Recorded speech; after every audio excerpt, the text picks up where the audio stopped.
অনেকভাবে তো নাস্তা তৈরি করছেন, ঠিক এইভাবে একবার তৈরি করে দেখেন, মজা লাগে অনেকটাই।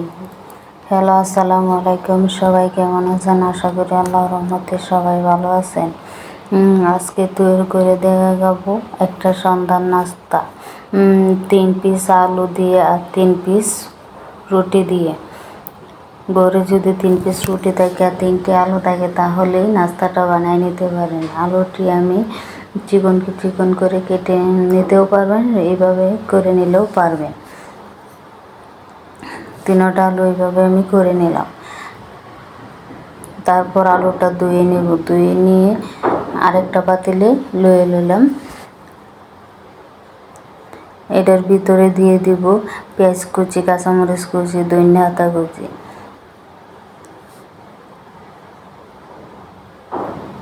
তারপর দিয়ে দিব হলুদের গুঁড়া 1 চামচ, মরিচের গুঁড়া 1 চামচ, ধনিয়ার গুঁড়া 1 চামচ, জিরার গুঁড়া 1 চামচ, স্বাদ মতো লবণ।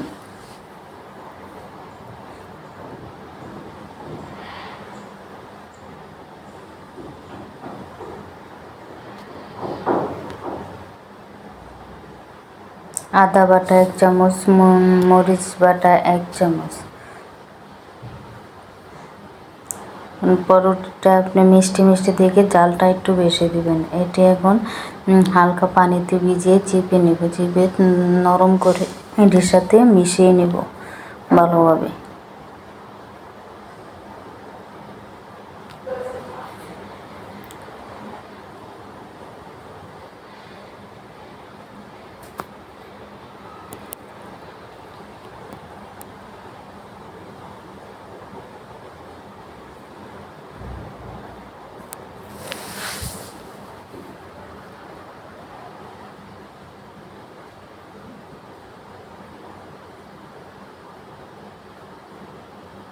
মেশানো হয়ে গেছে।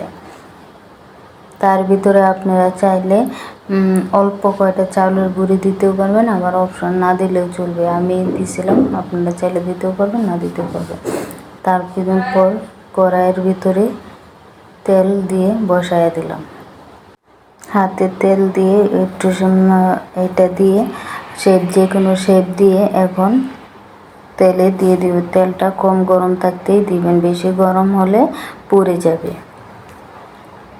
সব কড়াই আমি এইভাবে ভেজে নেব। ভাজা হয়ে গেলে উল্টায় পাল্টায় ভালোভাবে ভেজে নেবেন, একটা সুন্দর কালার আওয়া পর্যন্ত। যদি কালার না আসে তাহলে ভাজা হবে না, যদি কালার আসে তাহলে ভাজা হবে।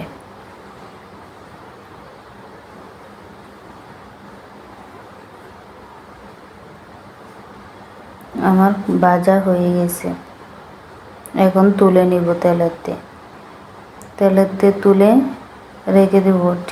তেলটা এইভাবে জেরে ফালাই দেবেন, তারপরেও টিস্যুর ভিতরে রাখবেন, তেলটা টেনে নেব।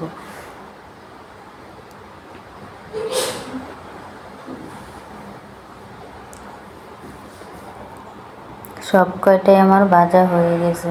ঠিক এইভাবে একবার নাস্তা বানায়া খায়া দেখবেন আর কমেন্টে জানাবেন। সবাই ভালো থাকবেন, সুস্থ থাকবেন। আল্লাহ হাফেজ।